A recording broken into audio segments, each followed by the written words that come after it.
I'm Miwa Messer. I'm the producer and host of Poured Over. And I have to tell you that when I saw Dan Coyce's novel's title in the catalog for HarperCollins, I did a little yell because for some of us, vintage contemporaries, it's more than a book title. It's actually kind of a way of life. And we're going to get into a little bit of that with Dan. But Dan, thank you so much for joining us on the show. Thanks for having me. So fourth book, first novel. And what I didn't know until I was noodling around researching for the show is that you have an MFA. And you promptly got that MFA and promptly stopped writing fiction for 15 years. Did I ever? What? Yeah, I did an MFA basically right out of college. I had a 1-year break where I worked in a bookstore, one of America's great lost bookstores, the Bull's Head Bookshop in Chapel Hill, North Carolina. Oh, I know it. And then after that, I did an MFA, which I was just, sorely unprepared for, and which I navigated and activated in sort of all the worst possible ways. I worked through it because I needed money. It was not a funded MFA, so I took out a bunch of loans. And it was all night classes while I was working during the day, so I was always exhausted. And I set myself to writing during that MFA the kind of novel that I loved the most, the kind of novel at that time, the kind of novel that I thought, oh, this is what real writers write, like edgy, dark, gothic sexual thriller about an FBI agent, as I recall. And it was just a total failure. Like, I couldn't make my way through this book. I didn't like writing it. I didn't want to write it. My advisor kept saying, bless his heart, this doesn't seem like you or your voice at all. Why are you trying to write this? And the end result, I took a bunch of workshop stories and made them my thesis, and I got my degree. And then I sort of became convinced for some time after that I must not be a real fiction writer because I couldn't write the kinds of books that I thought serious fiction writers wrote, which were, of course, not at all uninfluenced by all the vintage contemporaries I spent my college and graduate years reading. Do you remember the first vintage contemporaries you picked up? Yes, it was Asa as I Knew Him by Susanna Kaysen. Okay, so for me, that was my introduction to Thomas McGuane, the Bushwhacked Piano, actually. And I was like, who is this guy and what is this book? And are you kidding me? Because, I'm growing up in the suburbs of Massachusetts, right? And my parents were not reading Tom McGuane, let's put it that way. So it just felt like this whole world exploded in my hands. And I was like, who is this guy? What is going on? We can do this? Why does the book look like that? Why does the book look like that? Who are all these other writers on the list in the back? And those two books sort of represent the two poles of what Vintage Contemporaries, the imprint, was doing. For those listeners who don't know what that was, it was a paperback imprint, a trade paperback imprint run by Random House, a paperback imprint of Random House that launched in the mid to late 80s, famously with Bright Lights, Big City, right? Which was the first big hit and sort of funded and fueled the power of that imprint for a long time. But it was a real mix of favorites of the imprint's founder, Gary Fisketjon, like Tom McGuane, writers who'd sort of been languishing in other publishers' paperback backlists, or maybe hadn't made paperback at all for years or even decades, and who the editors at Vintage were eager to break out. And then new young writers like Susanna Kaysen, who were doing interesting things, but who maybe weren't getting published in hardback at all, who they could bring out as paperback originals. Jill Eisenstadt, actually, is how I found her through Vintage Contemporaries as well. And she was part of that whole Bennington cohort with Donna Tartt and Bret Easton Ellis. And I know I'm leaving some folks out. Apologies to all. But I had no idea who she was. And there it was. And I was like, okay, I'll give it a whirl. So it was kind of foundational for a certain generation of us who are either in the business still or, lifelong readers, what have you. But it's kind of trippy to me what the legacy is, right? Barry Hannah was published as Vintage Contemporary for a long time. I think back on myself as a grad student reading, for example, Mary Gaitskill, who was published in Vintage Contemporaries, a brilliant book of short stories, Bad Behavior, which I, as a, suburban Wisconsin 27-year-old who then went to a state college and went straight to an MFA, had zero life experience or ability to really process that book, and definitely not to try and replicate it in my own novel. But there I was, like, thinking I could write a Mary Gaitskill book. And Mary Gaitskill felt like a really seminal moment for those of us, sort of in our early 20s when that book came out, and just thinking, oh, again, like, we can do this. this is why, like, it just. Though, to be fair, it turned out I could not do that. Well, yeah, I understand. That's okay. Because now we have this really lovely novel called Vintage Contemporaries, which we are going to talk about. But I just sort of wanted to set the stage. You also did quite a great piece in the New Yorker about the designer of this series. And I thought that was just a lovely shout out to have her recognized. Okay, maybe a little late, but there had been some sort of design world stuff that had covered her. Book design sometimes is really, really great. And sometimes you're like, oh. And I mean, I've been doing this for a really long time. And when you get that jacket that is just absolutely spot on. And I think Vintage Contemporaries were fun and surreal and weird and just spoke to a bunch of us in a way that I think, allowed them to become foundation. I mean, Ray Carver, right? Like Cathedral was a Vintage Contemporary. I still don't really understand. Yeah, I still don't really understand the peacock, but okay. Okay, fine. Well, the look of those, but the designer was a woman named Laurie, who was a staffer and then a freelancer for many years and was the art director responsible for the look of the entire line, as well as a lot of specific book jackets that are, that remain, very seminal and recognizable to this day. But one of the reasons those designs were so successful, I thought, was that they really spoke to the same things that the imprint and the books were meant to be speaking to. It sort of reeked of the future. It seemed like you were seeing the future of literature, and that was reflected in this like very avant-garde-ish design. I mean, it read as avant-garde-ish to those of us who were not design people. It actually reflected a bunch of design trends going on in the 80s, as I found out later. But it seemed like beamed in from the future, in the same way that a lot of these books seemed beamed in from the future of literature. And they all had these uniform design elements. So they looked handsome on a shelf together. I still have all my Vintage Contemporaries on a shelf upstairs, all lined up next to each other. And they were elegant, but also just a little bit otherworldly. I think always of the cover of Barry Hannah's Airships, which is, if I recall correctly, a giant saxophone with airplane wings for some reason. Yep, that's exactly it. It's, again, you look at it and go, okay. Yeah. I want to know more about whatever led a designer to put this on the cover.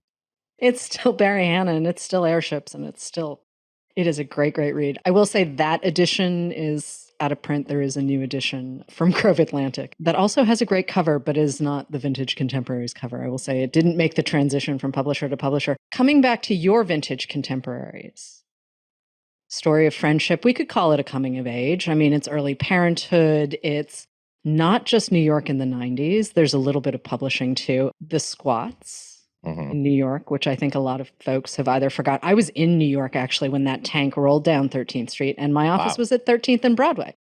So I remember that. Yeah, I remember that. I also had friends living over there, too. Like, it was a wild moment in New York's history, and I wasn't really expecting that to pop in your novel. So can you take us back to starting this? Because my understanding is there's a little bit of a Dan Kois midlife crisis that fuels a little bit of this very nice, excellent, smart story. But I was not going to make a connection between midlife crisis and the creation of your Vintage Contemporaries. When I hit 40, an unknown number of years ago, I sort of thought to myself, I really like the journalism that I write. I'm happy with the nonfiction that I'm working on, but I had always thought of myself growing up and as a person who made up stories. And that part of my life seemed to have completely atrophied, in part because of the experience of the MFA, or rather the experience of how badly I handled my MFA. And I thought, this is dumb. I would like to be a person who is inventing worlds and creating characters. And I remembered the sort of jazzed feeling I got out of writing fiction back when I, was doing it in college and in the early years of my MFA. And I wanted to recapture that in a way. And I just recently, around that time, profiled Linda Berry, the cartoonist for the New York Times Magazine. Readers our age remember Linda Berry's name from Ernie Pook's Comique, which was her alternative weekly comic, which ran, alongside Tom Tomorrow and Life in Hell in every alternative newspaper in America in the 80s and 90s. in more recent years, she sort of reinvented herself as a creativity guru and writing teacher. She now teaches at the University of Wisconsin, but also does workshops all over the country. And I found her brainstorming and idea generation methods really fun and funny and inspirational and useful, and like not sort of woo woo in ways that turned off my 40-year-old jaded guy brain. They really touched something deep inside, which was the same thing that I was trying to activate when I felt like I needed to activate this different creative part of me. So I just basically every night after my kids would go to bed at like 10:45 or whatever, I would sit down at my dining room table or out on the porch or wherever, and I would basically spend 45 minutes or an hour doing a couple of sort of Linda Berry styled, just whatever comes out exercises, but meant to create fiction, not memoir. So each time I wrote, I made sure that the character was as different from me as possible from the get-go. So I wouldn't be tempted into just writing memoir. The easy way to do that was to make her a woman. And then I just started writing. And I did that basically every night that I had free time for several years, generated enormous piles of fictional material, which all seemed to be revolving around similar themes of writing and friendship and young parenthood. But some of them were set in the 90s and some of them were set in the 2000s. And at some point I said, all right, either this is a book or it isn't. And it is time to fish or cut bait and figure out what this is. So I put on my editor brain and I read everything and I said, oh, with a bunch of jigsaw puzzle type work, I can make this all the same person. I can draw connections between all these things, and this could be, 200 pages out of a novel. So now what can I do to make that a real thing? And that was the birth of this book. It really did come out of needing to write anything, literally writing anything, and then only later figuring out how it could be a book. And then that's when you got M's voice, because we have M and Emily. And I am going to ask you, I know it seems a little obvious, but we have two women called Emily who are not the same person. This is not sliding doors. How'd we get the Emily nomenclature? One of the main things that the book is about friendship, and not any kind of friendship, but the kind of like all-consuming friendship that you often fall into in your 20s when you're really in search of someone who you think sees you and understands you. And I had friendships like that at that age where we basically sort of annihilated each other and turned into one cohesive being that everyone else thought of us as these two people, but as a unit. And at some point while writing this, I just thought, oh, it would be funny to just have these two friends have the same name to highlight the way that they sort of disappear into each other. And I sort of noted that down and started playing with it. And I enjoyed writing that. I enjoyed the kind of what seemed to me to be a kind of pleasant confusion it created in the reader. And then I enjoyed the ways that I could both alleviate that confusion through very clear writing, or sometimes augment it or play with it or toy with readers a little bit by using the confusion. And of course, what I never realized is that in the long run, that would be a gigantic pain in my butt. It would lead to like endless conversations with the poor copy editor who was trying to keep track of which Emily was which. And then it would lead to a million readers being like, oh, I enjoyed this book, except for I never knew which Emily was doing what. Oh, I kept both Emilys really distinct. I'm so glad to hear it. I know it was honestly, it was very easy. I did notice that in some of the reviews, people were like, I had no problem keeping them straight, honestly, because I mean, to me, their personalities were so different. And that is possible to have that all-consuming friendship when your personalities are just not anywhere kind of in alignment beyond the fact that you believe art is the thing that should drive everyone. Your art form may not be the same.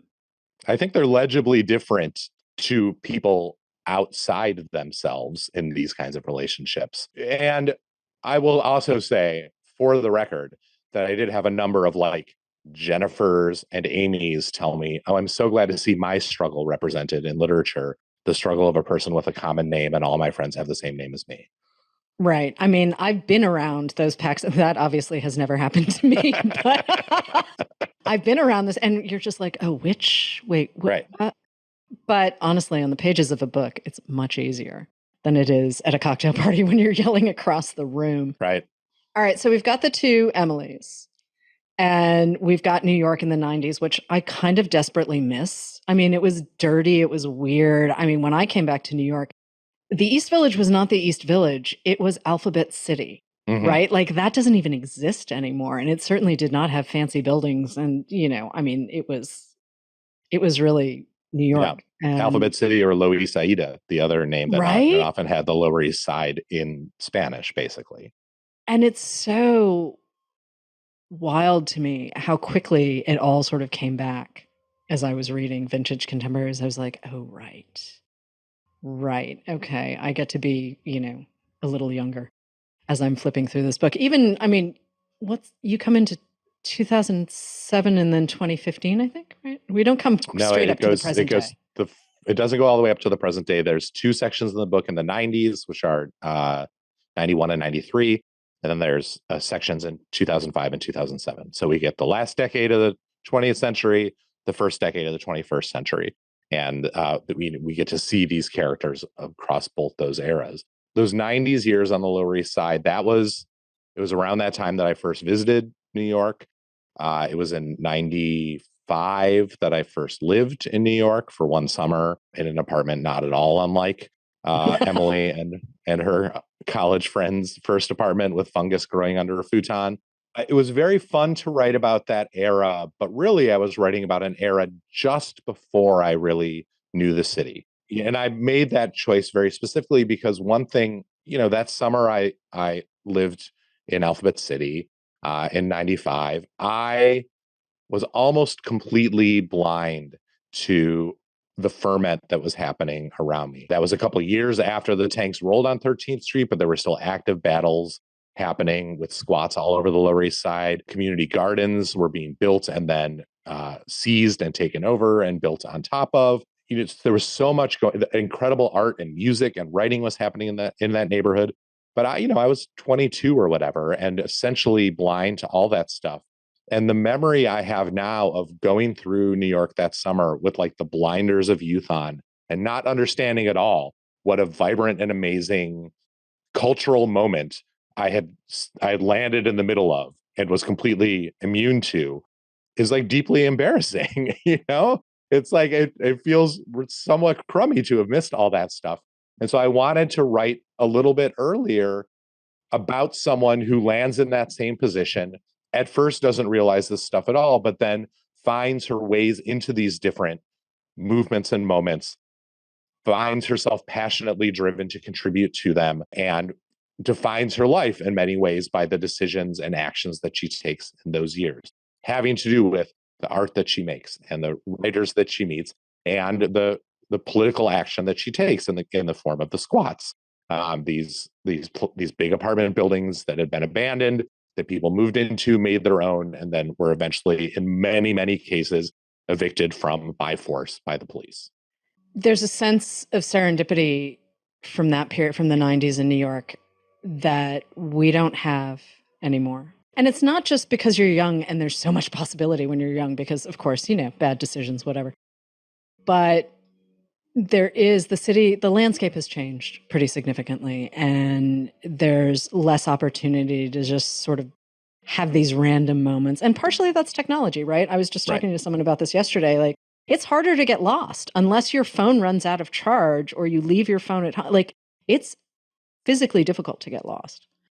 And I kind of miss that chance, right? Like all of those random moments, all of which you seem to capture pretty well in Vintage Contemporaries. One of the things that New York has always been great at is forcing people into uncomfortable or unusual serendipitous encounters with people they never would have otherwise met. And I agree with you that even in New York, that seems harder now, in part because we're all, in a lot of ways, in our own little social bubbles, which are very rigorously enforced, not only by tech, but by social codes and mores of today, which I think are a little bit different than they were in the 90s. An unwillingness, perhaps reasonable unwillingness, to brook discomfort in our everyday lives because it's so unusual to experience now for so many people. But the kinds of scrapes and scuffles and encounters that Emily gets into in the 90s were the kinds of things that for me in that era, really changed the way I thought about myself and my relationship with the world. And I really wanted to capture that. All these different people you meet, forge momentary or maybe lifelong relationships with based on nothing but that you happen to be in the same diner really late one night with no one else to talk to. That seems really valuable to me. And I often do miss, those kinds of meetings. And it's not impossible to have them now, but they do seem a lot less likely. The evolution, too, of the Emily's friendship felt really organic and true to me. Like, sometimes you lose track of people and then sometimes you reconnect and it's like, oh, wow, right? It's been 20 minutes. And even if the story is slightly different, you can pick up right where you've left off. And there is I have a couple of those still. Yeah, I was wondering, do you have Emily's in your life? I do, actually. And it's pretty great. And it's been really rewarding. And sometimes it shows up in different cities too, and not just New York. It gets complicated. Lorrie Colwin is a huge influence on your vintage contemporaries. And I honestly had not thought of Lorrie Colwin in a really long time. Like, I read Home Cooking when it came out in 92, which is also the year she died unexpectedly. And I thought, oh, this is kind of clever, but this is not for me. I don't do dinner parties. I was at a different phase of my life, running around and getting into trouble and all sorts of things like that. And I appreciated what she was trying to do purely from a structural standpoint, but it was not for me, as it were. And you came to her much later than I did. I think you were not reading her when she was... No, I was not reading her contemporaneously when she was alive. I read her much later on the advice of a bunch of friends. Okay. Who said, I love you, sort of universally, I love this writer, and it seems like something that would be really on your wavelength. And the things that I fell in love with about Lorrie at first I didn't read Home Cooking first. That's been her most successful book over the years, particularly after her death, when it has achieved a kind of sort of cult status among multiple generations of young writers, readers, and cooks. But the books that I first read of hers were her stories and her novels. The one I read first that made the most immediate and instant impact on me is called Happy All the Time. And it's the story of two young married couples in, early 1980s, maybe late 1970s New York City, who, it's the story of them meeting each other, of them falling in love, them getting married, them becoming friends, their friendship having extremely minor rocky moments. And then at the end, everyone being like, well, wasn't that great? There's almost no conflict in this book whatsoever. It consists entirely of people saying witty things to one another, having minor setbacks, and then overcoming them with almost no difficulty at all. And being kind and nice to each other, even when they're in bad moods.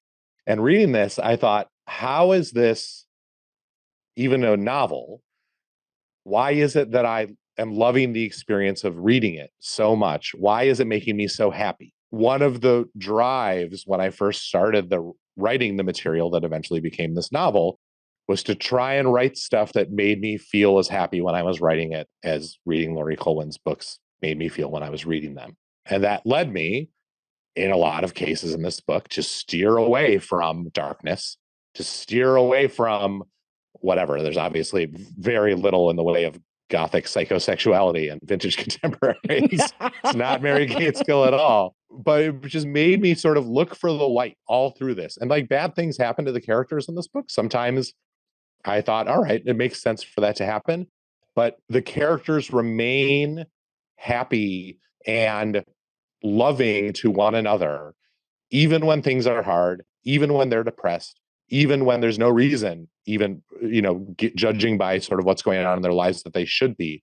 Because I just found that really inspiring and gorgeous to read, and a kind of worldview that I recognize in my own life and in the lives of the people I love, but I don't always see in novels. And also, I mean, just from a practical matter, I was writing every night at 10:45 after my kids went to bed. If I was going to make myself do that, I'd better be having a good time.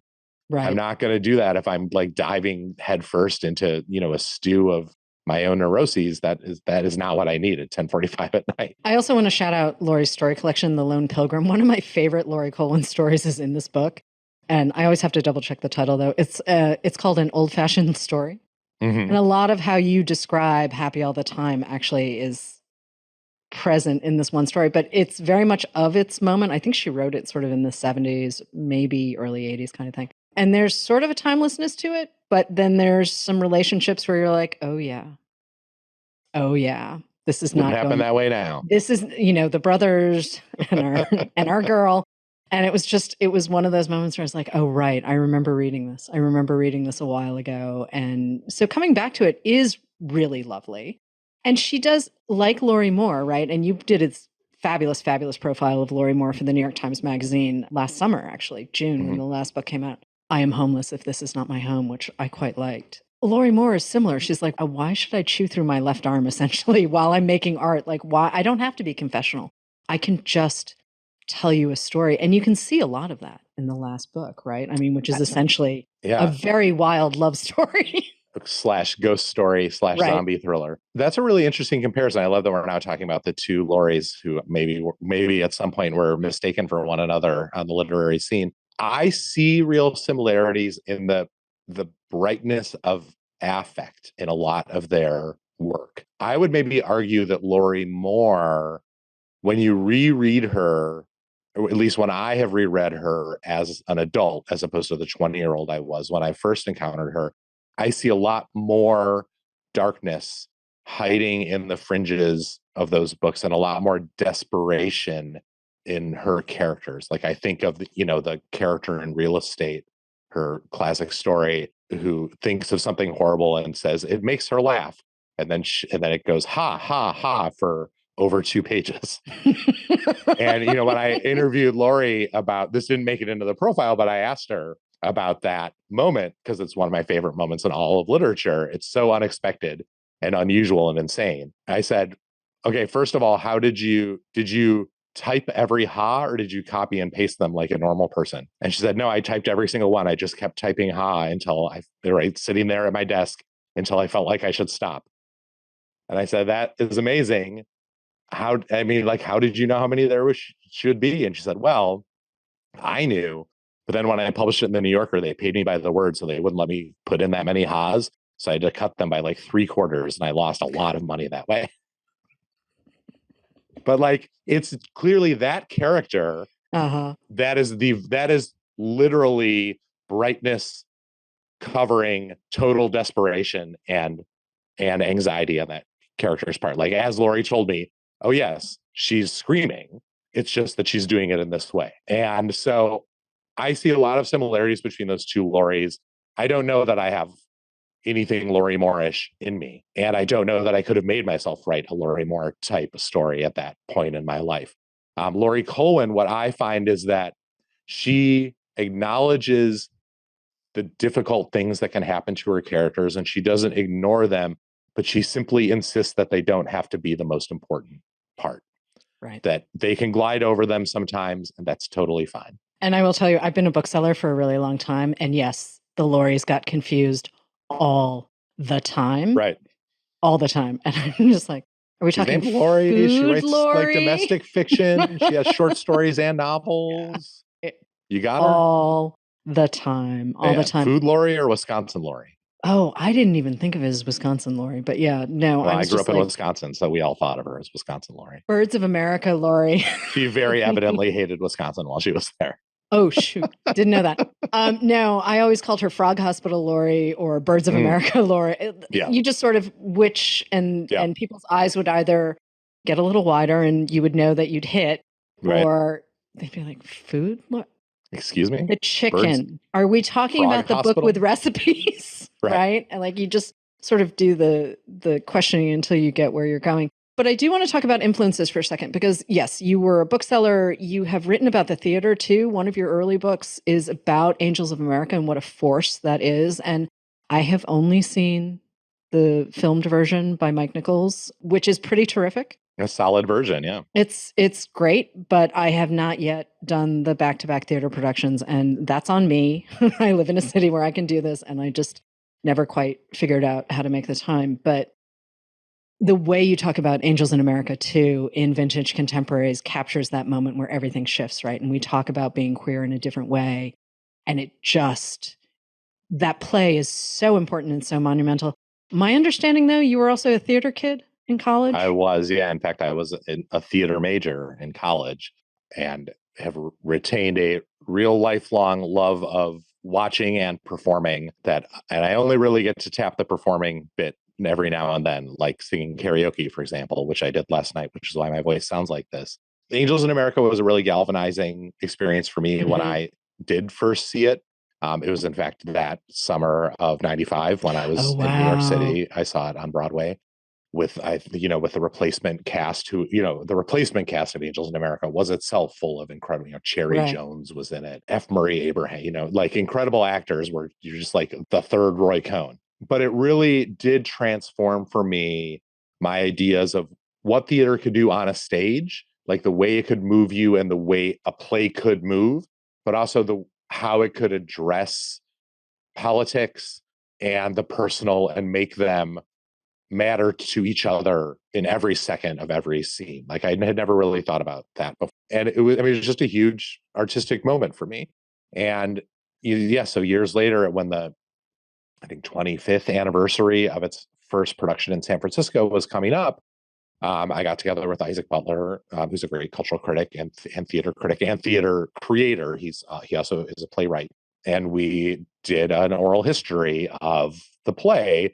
We knocked it out in like a month for Slate, the magazine where I work for my day job, and it was used like 15,000 words. It was really astonishingly long by internet article standards, but every person we talked to was so excited and enthusiastic to talk to us. And there was so much amazing material that we could not even fit in this article that we immediately began to think of it as a book. We thought there are so many more stories to tell.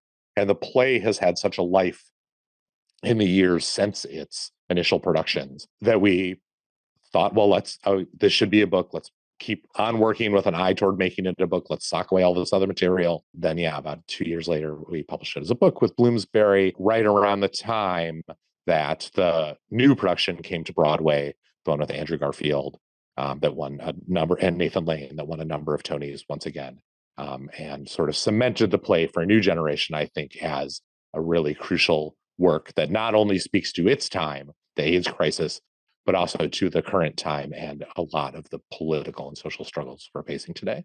Yeah, and part of why I raise it, I mean, it is such a seminal piece of art, but the way you use it in your novel and the way it clearly influenced the way you think as a writer and a cultural critic. I mean, anyone who's creating art, right? You're pulling from all of these disparate places. You're pulling from whatever influence. I mean, you've written about music too. I do have questions about the moving your family around for that book. That's a whole different conversation, I think.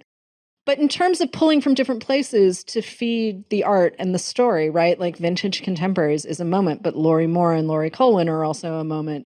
Angels in America is a moment. The music they listen to is a moment for them. And the shows that they try to make and the things that they're reading.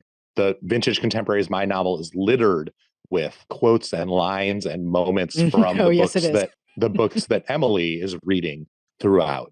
Because to anyone who loves art, who loves culture, for anyone for whom art is as important as it is for these characters, what you are thinking about and the way you view the world and what you are talking about reflects that. When I get together with Isaac, for example, and we're having coffee, we ask about each other's kids and each other's wives, and we check in on how everything's going with our careers. But really, what we want to talk about is, did you see this play? Oh my God, it was terrible. Have you heard this song? It's changed my life. We still want to talk about that stuff. Those references litter our conversation and are clearly fueling what's ticking in our brains. And this is a novel about people for whom art means everything and who are trying to figure out their relationships to art. Are they the people who make art? Are they the people who foster it in other people? What does it mean to make art? What does it mean to discover that you don't make art, but you in fact can make other people's art better? those are the kinds of people who never stop thinking about this stuff. And so I wanted the book to be littered with these kinds of references that were timely and right and appropriate and would reflect the way that the art was changing them, even as they were living their lives. I mean, for me, it's really great to see younger writers and younger readers coming to Kathy Acker, for instance. I mean, Alexandra Kleeman wrote an amazing introduction to one of the reissues, and she's not the only one, but that's the first one that comes to mind. To have a new generation of readers come to someone like Acker, who was doing wild stuff textually, early on, wild stuff with story and literal text, is such a pleasure.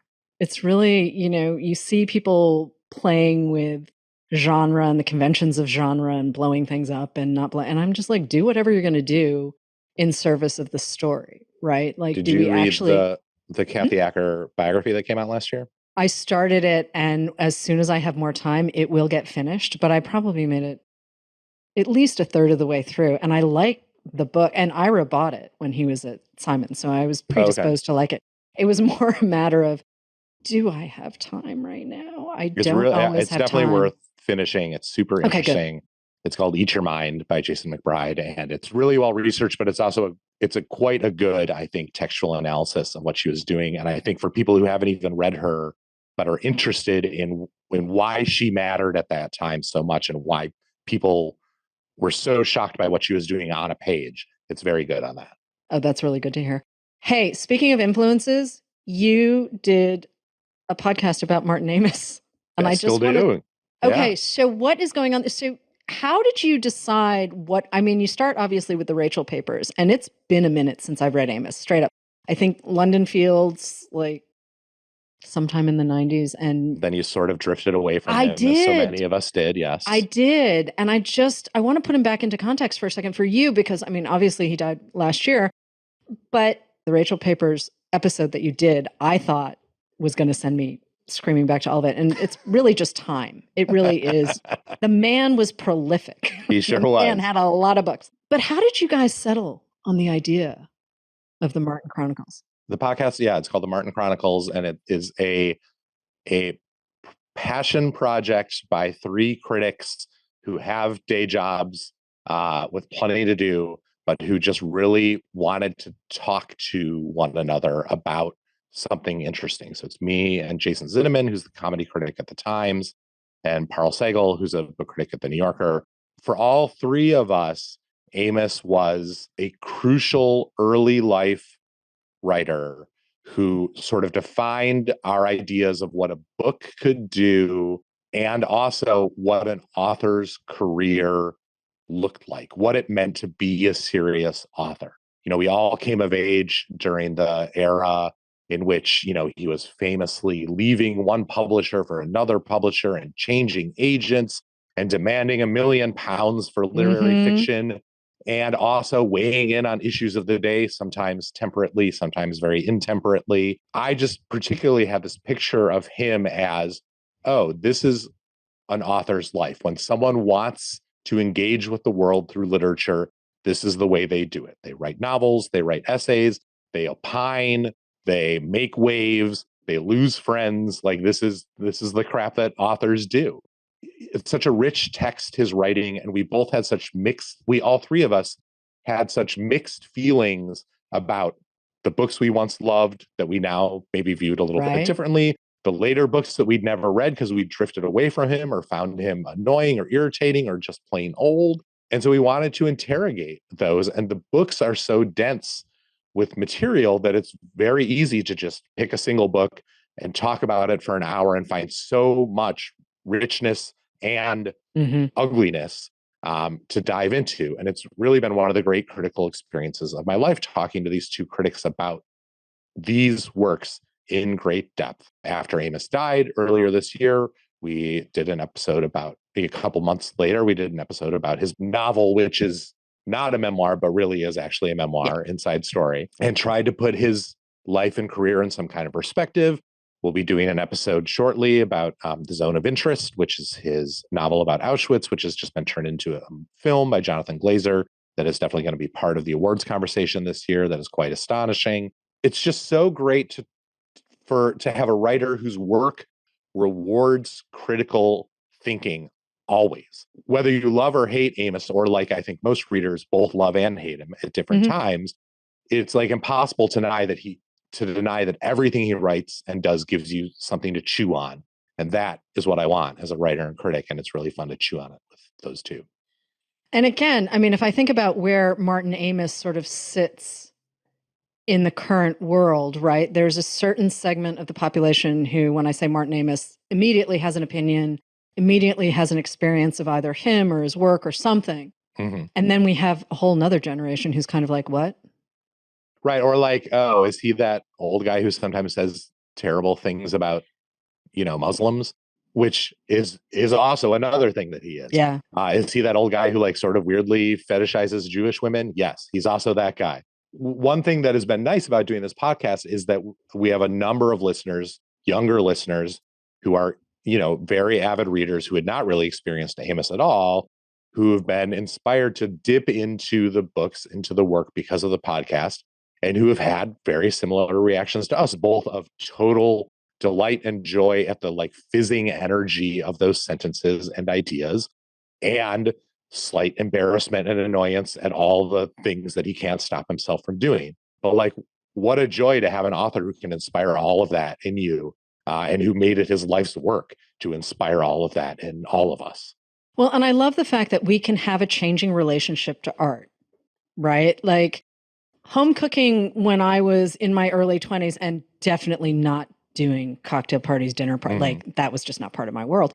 But to come back to it now, as I'm prepping for this show, I was like, oh yeah, actually, I think I need to dog ear this recipe because I am going to road test it now. A fun thing about writing a novel that leaps a decade plus is that you can start to track your characters' changing relationships to the art that's important to them. A big moment, there is sort of a Lorrie Colwin-esque character in this book, an older writer named Lucy, who our heroine, becomes friends with and becomes sort of tangled up in the career of. And a big source of conflict between M and Emily, the two friends, is that Emily, the sort of hip, angry theater director, finds Lucy's books totally boring sounding and can't imagine why anyone would like them.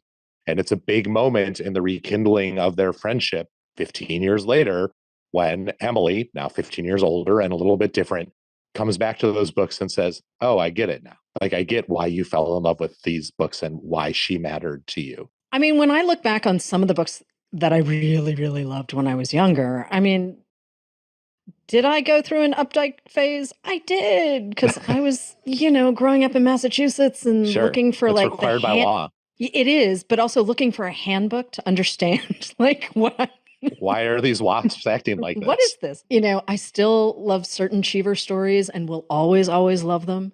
But when I look at the evolution of sort of my reading and my connection to writers, I mean, when I discovered The Bluest Eye, and I was probably a little young the first time I read it, but I needed that book. I needed Maxine Hung Kingston. I needed James Bell. I needed all of this stuff that I was sort of rolling around in because that's what we had. And I probably read The Color Purple a little early the first time too, because that was a rite of passage for people of our generation. Yeah, without a doubt. Reading that like 2 years too early. And also the stuff that aged well. Well, I also, honestly, did I read Flowers in the Attic? Yeah, I did. Yes. I mean, you grow up in the suburbs, you learn, there's certain stuff that gets passed around, right? How many parts of Clan of the Cave Bear did you dog ear?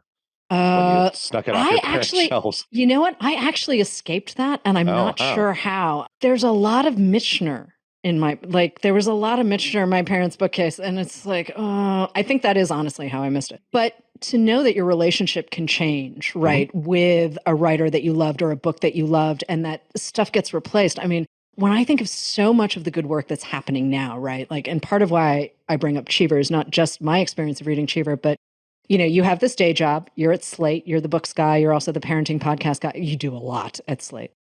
I'm still amazed you had time to write a novel at 10:45 at night because, dude, what? Just an hour a day forever. And eventually you can write a novel too. Okay, but you got there. And we get to read it. But Emma Cline and the Guest was one of my favorite books this summer. It was propulsive. It was wild. It was essentially a take on Cheever's story, The Swimmer, right? Only it's a young girl. who is a young woman, I should say, who's making her way through sort of the Hamptons party circuit and leaving a wake of destruction wherever she goes. That was one of Slate's top 10 of the year, The Fraud by Zadie Smith. James McBride, The Heaven and Earth Grocery Store, which is our book of the year. I was very happy to see that as well. And Burnham Wood, Eleanor Catton, 10 years after The Luminaries, shows up with this very funky, smart, wry take on climate change and money and all sorts of stuff. Can we just talk about how you guys do your list of 10? Those are the 4 that sort of stuck out for me because they were books I love too. But can we talk about how you balance, what you want to do in terms of your book coverage at Slate and what you're trying to do sort of, separately as a writer? So in addition to writing at Slate, I edit a little bit. And one of the things I edit is our books coverage overall, which primarily means that I edit Laura Miller, who's our lead book critic. I think one of the best book critics in the world, like a true genius of figuring out what an author is doing, thinking about what it means, and also thinking about why readers and fans love and don't love the books that they do and what the relationships we build up with those books are. And so, each year we each craft a top 10 list, and we sort of talk to each other a little bit as we're making those. She's the lead critic, so I always let her have first crack at stuff.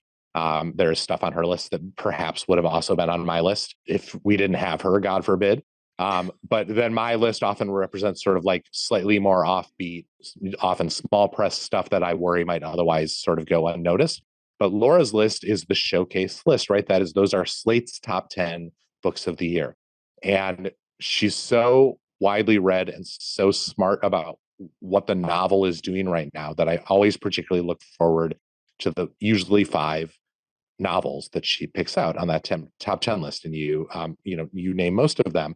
And with Zadie and McBride, particularly, they were the focus of 2 pieces she wrote this summer that I think were for me, were totally revolutionary in the way that I think about what the novel can and should be doing right now.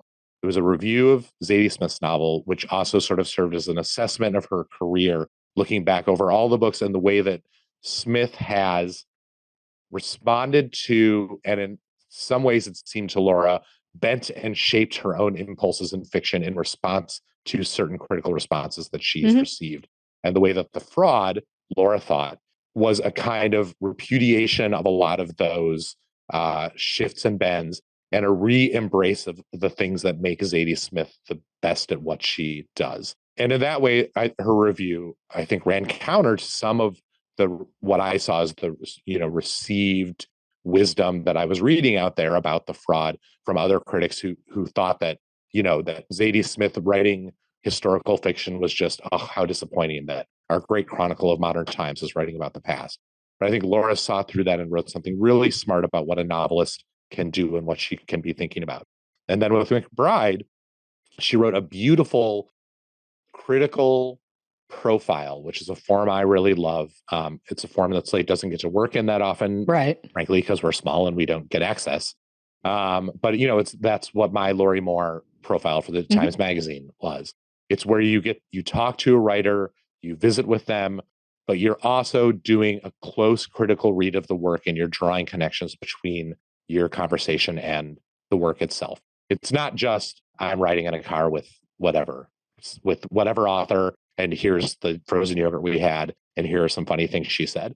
It really is an attempt to engage with the person and with the work at the same time. And Laura's piece on James McBride made it a real, honest, and good faith argument for him as essentially the great American novelist. Yeah. Because of the way his work doesn't focus, as she says, on the sort of traditional American literature mode of the single hero facing the elements or facing society or rising from the ashes, but instead, because it focuses on community, the birth of community and the relationship of community to one another, and how foundational that is for a country that right now is basically trying to figure out how we can all interact with and live in the same place as one another, even though we don't agree. And that seems so smart, such a smart way of thinking about that book. And so I was so happy to see it on her top 10 list. I'm so happy to see Zadie Smith's on the top 10 list. I'm so happy to see Burnham Wood, a book I completely love, a book I've had so much fun arguing about the ending of with to everyone I know. It's a real joy to work with Laura generally. And it's great when she takes on these big topics and really applies her noggin to them. She comes up with stuff which just makes me think about contemporary publishing in a totally different way. Which is what we should be looking to from books. I mean, for me, right, and not just because I'm a bookseller, I'm talking about Miwa as a reader for a second, is I do want to engage in big ideas, but I don't necessarily need to feel like I'm being fed my cultural vegetables, right? Like I did school, I liked school. It turns out, I've discovered as I go forward with all of the shows that we do for Poured Over, I should have done more independent study.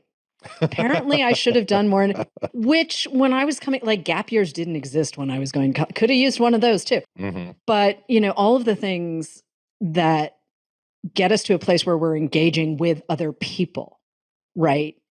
Whether they're people we recognize or people we don't, books are one of the best ways to be able to do this, right? And the theater is wonderful too, but like books are portable, man. This brings me back to Vintage Contemporaries.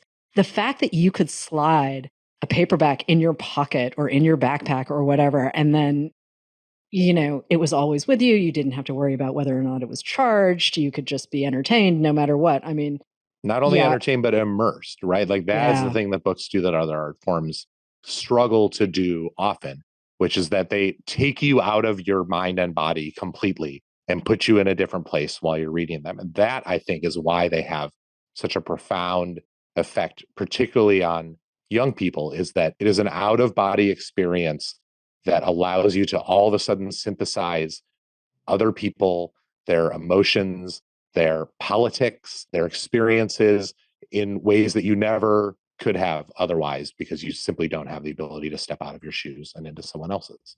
Right.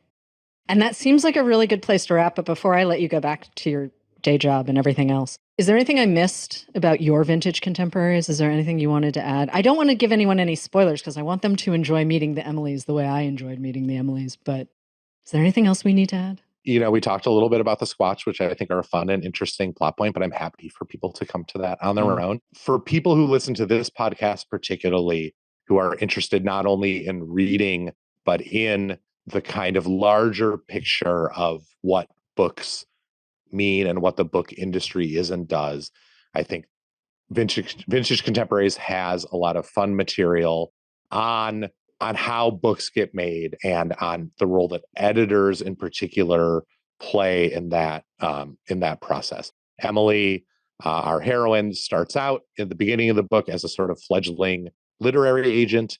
By the end of the book, she's moved to a different part of publishing. She is an editor at a house, and she also has changed the way she thinks about herself. At the beginning of the book, she thinks about herself as a writer who hasn't written anything yet. And at the end of the book, she has stopped thinking about herself as a writer, but the book doesn't posit that as a failure. The book suggests, I think, that what she has found is a way of contributing to and making art that doesn't involve being the artist, but is just as crucial to those artists. And as someone who's both a writer and an editor, I like having something out in the world that is a testament to the role that a good editor can have in a writer's life. Yeah, and the bookseller agrees with you. Yeah, sometimes I'm a podcaster, but also fundamentally a bookseller, and the bookseller says, "Oh, I'm happy to absolutely." Say there is one very nice bookseller in the book as well, although he and Emily's relationship doesn't work out. That's okay. Booksellers, we're kind of everywhere. That's Dan true. Kois, thank you so much for joining us on Poured Over. Vintage Contemporaries is out in paperback now. Thanks so much. Thank you for listening. Poured Over is a Barnes & Noble production. To help other readers find us, please rate and review the show wherever you listen to podcasts.